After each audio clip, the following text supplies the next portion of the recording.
Hello and welcome to Math 95 Online. This video is covering section 6.3 out of the textbook.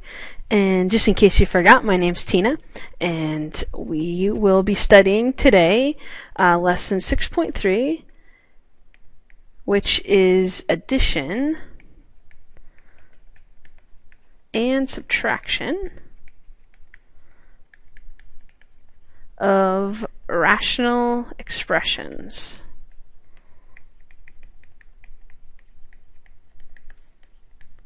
So let's get started. First thing I want to talk to you about is I want to recall how to add and subtract fractions. Okay, so if we understand how it is that we add and subtract fractions, then our methods for adding and subtracting rational expressions are actually exactly the same. So 3/4 plus, how about 1/3? Okay? Now, in order to add and subtract fractions, we must have a common denominator, right? Or we say the lowest common denominator, the LCD, in this case is 12. 12 is the smallest number that 4 and 3 go into evenly. And so what this means is that we need to make the denominator 12. In order to make 4 12, we're going to multiply it by 3, right? And whatever you do to the bottom, you must do to the top. So we'll multiply the top also by 3. And that's going to give us 9/12, right? And then over here, in order to get the bottom to be 12, we need to multiply by 4. And whatever you do to the bottom, you must do to the top. So we're going to multiply by 4 there. And that gives us 4/12. Once you have the common denominator, you just add the tops. So that was going to be 9 plus 4 over 12, or 13/12, right? And if subtraction works the same way, except for instead of adding the tops, you would subtract the tops. So that's how we add and subtract fractions. Now let's see how that corresponds to adding and subtracting rational expressions. So let's clear this out. Let's let our first example be x plus 2. Actually, let's go to black.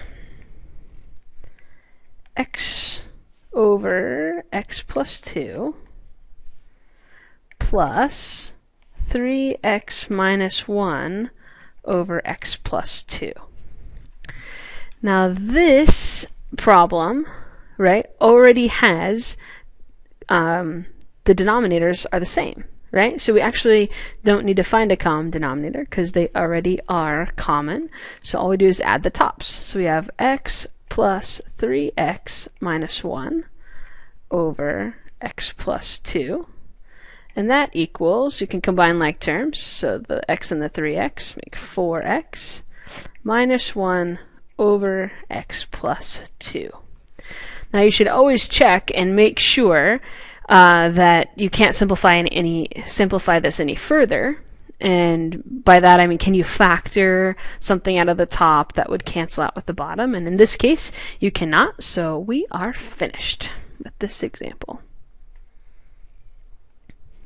Alright, let's step up our game a little bit and try something else. How about 1 over x plus 2 over x squared? This one, we do not have a common denominator. So, what would be the lowest common denominator? Another way to phrase that is, what do both x and x squared go into evenly? What's the smallest expression? And that would be x squared. And to get x squared over here, because it's already there, we need to multiply the bottom and the top by x. So now, if we rewrite the problem, we have x over x squared plus 2 over x squared. Now that the bottoms are the same, we can just add the tops. So we have x plus 2 over x squared. And that's our final answer. Now you can feel free to rewind those if I'm going a little too fast for you, or pause in between each step, whatever you need to do to make this be helpful for you. That's the goal, that this would be helpful. So let's try another example. How about 1 divided by x squared minus 9 plus 2 divided by x plus 3. Here, our denominators are not the same, and they don't even look that similar. But one thing we should notice, and we should always try, we always want to factor first. Okay? So we can factor this, x squared minus 9, right? It is a difference of squares, which means it factors into x plus 3 times x minus 3, plus, and this one stays the same, 2 over x plus 3. Now we should be able to see what our LCD is. It is x plus 3 times x minus 3, correct? Oh, I don't think that ran off the screen. Let me write it again. X plus 3 times x minus 3. There we go. So what we need to do is multiply the top and bottom here by x minus 3. And we need some parentheses. And one there. Now we're ready to multiply that out. So this stays the same. And here we're going to distribute that 2. So we have 2x minus 6 divided by x plus 3, x minus 3. And now we can add the tops together. So 1 plus 2x minus 6 over x plus 3, x minus 3, which gives us, we can combine the 1 and the negative 6 to get negative 5. So 2x minus 5 over x plus 3, x minus 3. There we go. Let's clear that out. And try another one. So how about a subtraction problem? Now subtraction, like I said earlier, it's exactly the same as addition, except for you subtract, so you get the common denominator and then you subtract. But there's excuse me, one place where there can be a common error. So I want to highlight that in this problem.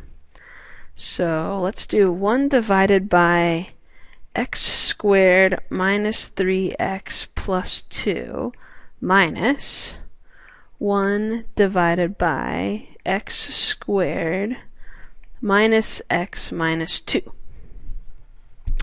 Remember, just from the last problem, that we want to factor first. So how do these guys factor? We need something that multiplies to 2 and adds to negative 3. So that's going to be x minus 2, x minus 1. And here we need something that multiplies to negative 2 and adds to negative 1, which is going to be x plus 2, x minus 1.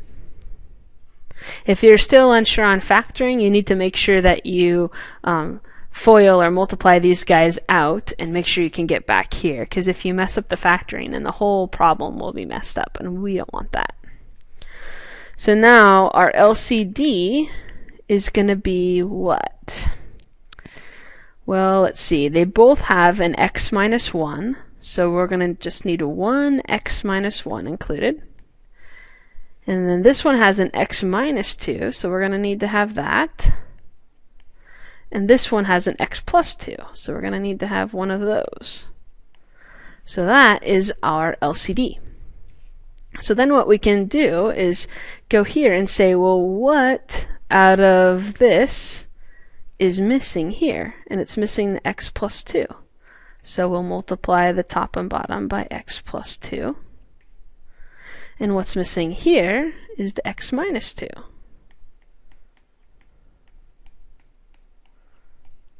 Okay, so we just multiply that out.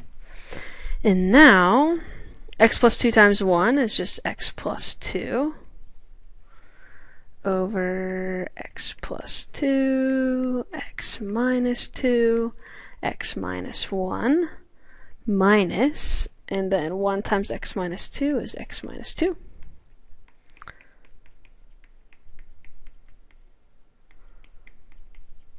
Okay, I don't know why I have that parenthesis there. I will erase that. Okay. So, now the subtraction part. I want you to remember that you're subtracting this whole thing. This is where the error is made. So you're subtracting all of x minus 2. So that negative must be distributed to both of those things. So I'm not going to rewrite the denominator. I'm just going to write stuff. Equals. So now we have x plus 2, and then minus x, and then plus 2 over the denominator. And if we clean that up, the x's are going to cancel out, and 2 plus 2 is 4. 4 over, and now for your final answer, you have to write, you can't write stuff.